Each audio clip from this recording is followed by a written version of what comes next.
Continuing a series of prepping the bottom and the outside of the hull for putting the boat back in the water.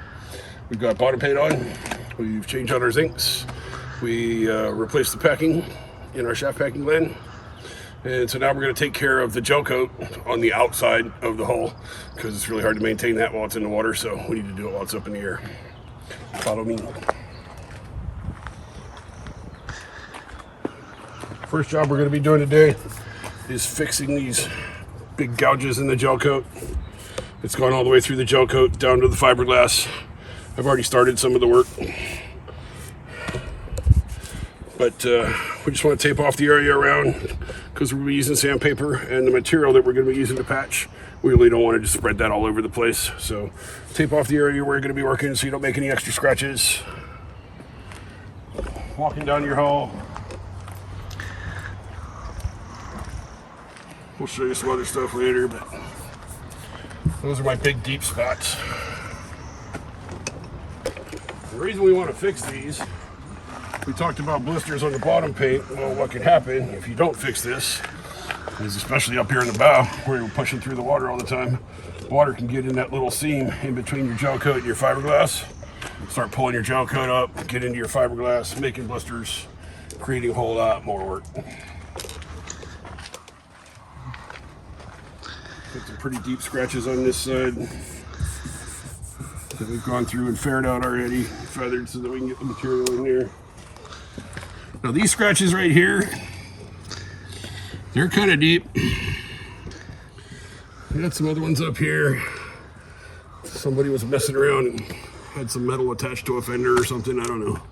We just got this boat, so we're getting it right. And I left this section back here just so you can see the whole process. The rest of the hull, you can tell it's kind of shiny already. I've already done all the stuff we're going to talk about to that.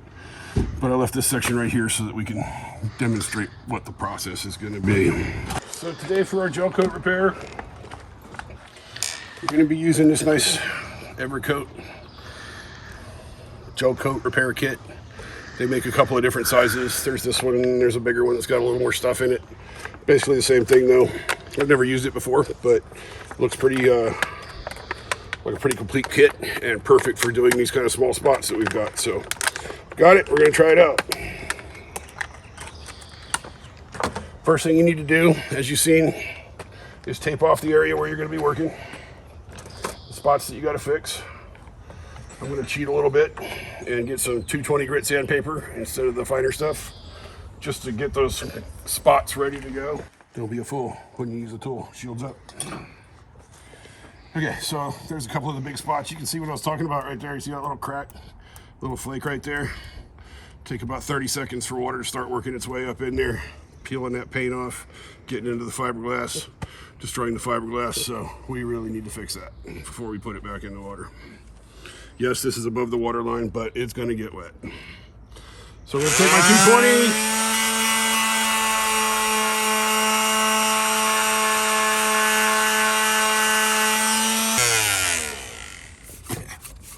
Okay, so I've stripped away all the loose stuff. This doesn't need to be perfectly smooth. We want it a little bit rough still because that'll help the patch repair stick better. But we've got no loose material that's gonna come loose after we get done with our repair, and nice and smooth so the stuff can adhere. Okay. Next step, we've got some sandpaper in here in the kit. Hardener. The paste, which is the base, and then a selection of different colors so that you can tint it and try to get as close as you can. If you can get a perfect match, quit what you're doing and go get a job painting boats and airplanes because you've got skills. But you can get close, you know, and don't expect it to be perfect. Don't be disappointed if it's not perfect. It'll blend in as you're compounding and as it fades over the years. And the main thing is to protect the fiberglass. So we're also going to go just real quick over it. Not over this, but while we're doing prep and making dusties. So these bigger scratches like this, you can kind of do the same thing. We're just going to take some 600 grit sandpaper. You know what? I'm going to think I'm going to cheat a little bit on this one too. It's a little deeper than I thought.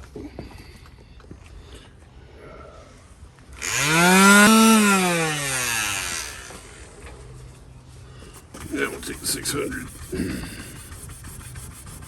With probably some 400 and get everything smooth and all the scratches out of it. And then 600 and then 1200. So for all your small scratches in here, stuff like that, take 600 grit sandpaper, get it as smooth as you can. Then 12 or 1500 grit sandpaper. Got 12, so I'm going to use 12.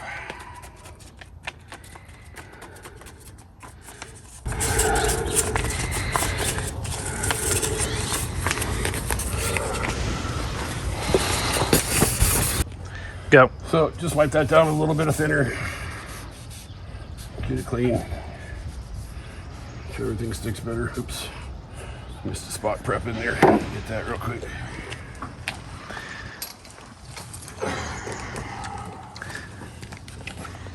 Don't be a fool when you use a tool.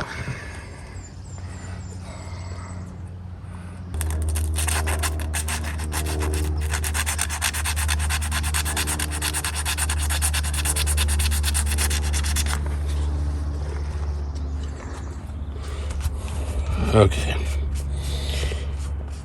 That's all prepped and ready to go. Let's go mix up our stuff. So, we've got our package open. All of our ingredients ready to go. Get this open here.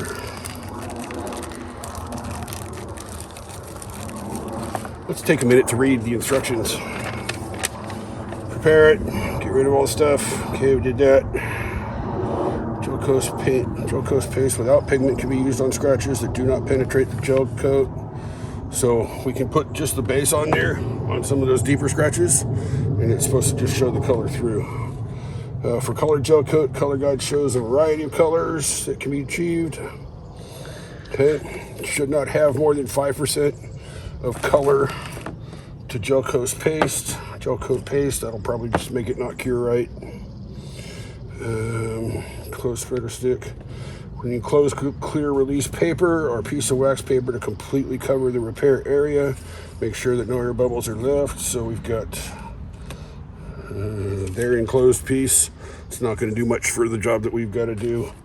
So we've got some wax paper.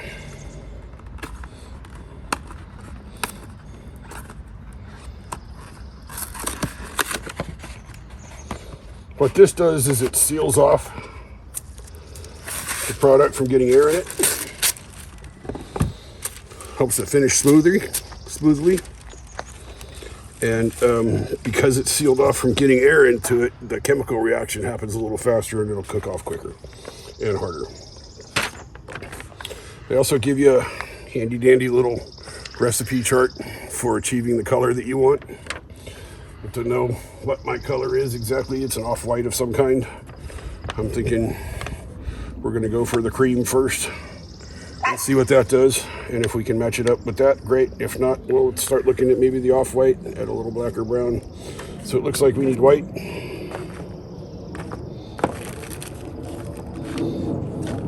Yellow, and maybe black or brown. So we'll put the other ones away so they're not mixed up.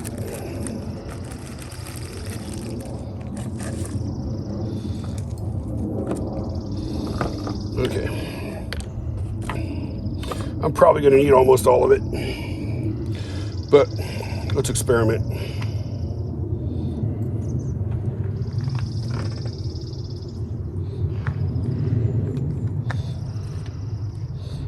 Just do a little test.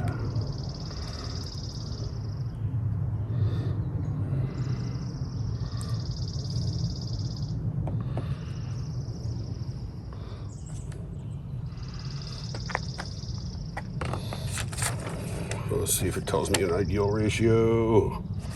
Spend a little more polyester resin gel than you think you'll need to complete all repairs. Mix well. Okay, so it doesn't really give you any kind of a real ratio except for what the limits are and too much to put.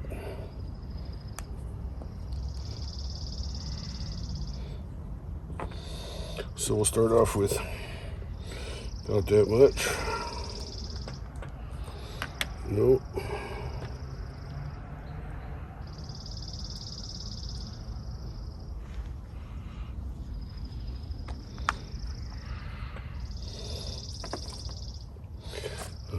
Okay.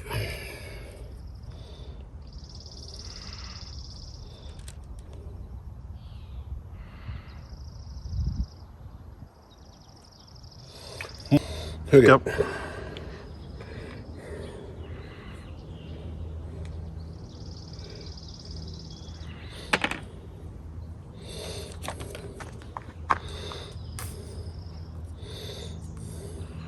Well, that wasn't very precise, but there we go. We've got some white in there.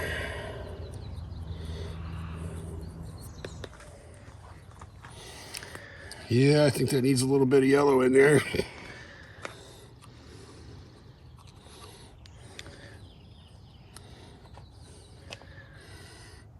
Not too far off with the white. So maybe just a hair of yellow.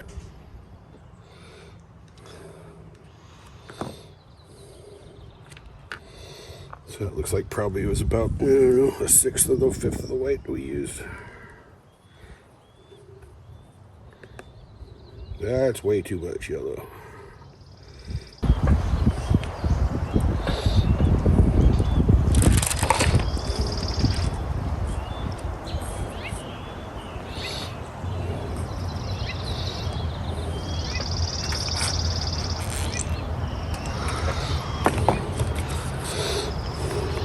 Okay, we put way too much yellow, it looks like.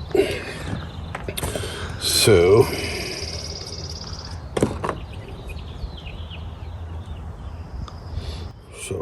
experiment,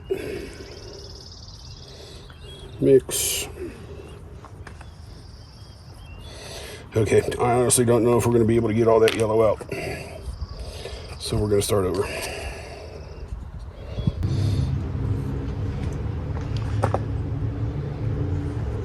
Little teeny drop of yellow. Wow, that's still too yellow, isn't it?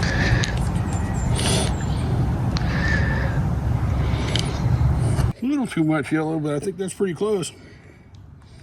4 drops of hardener for every teaspoon. So I got a little more than a tablespoon. I'm thinking probably, well, there's at least 3 teaspoons there.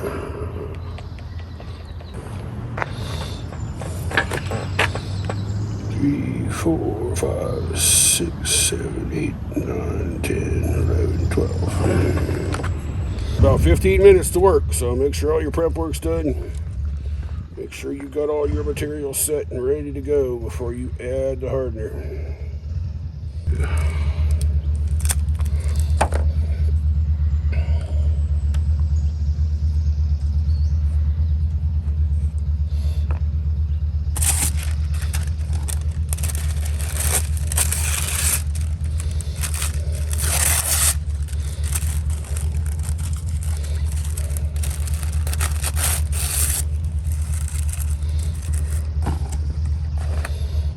Alright.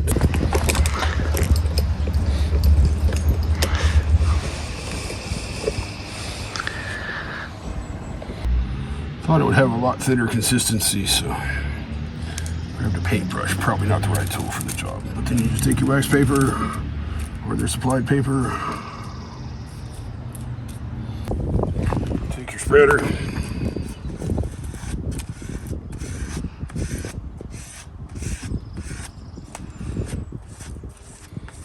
Smooth it out as best you can.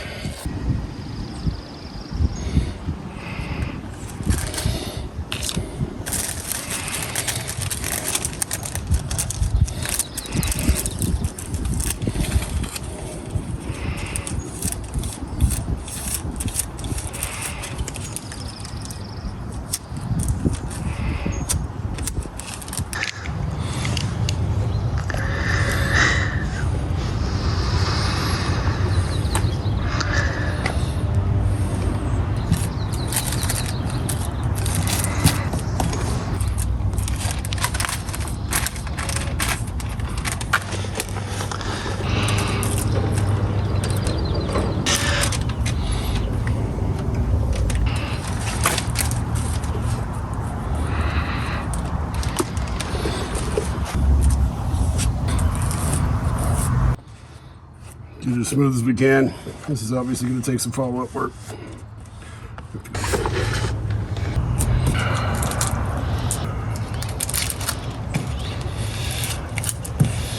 let those dry now and go back and sand and fix my mistakes, because it's not perfect. So we're gonna let that dry, go do another job, and then we'll come back in about an hour and see how that looked.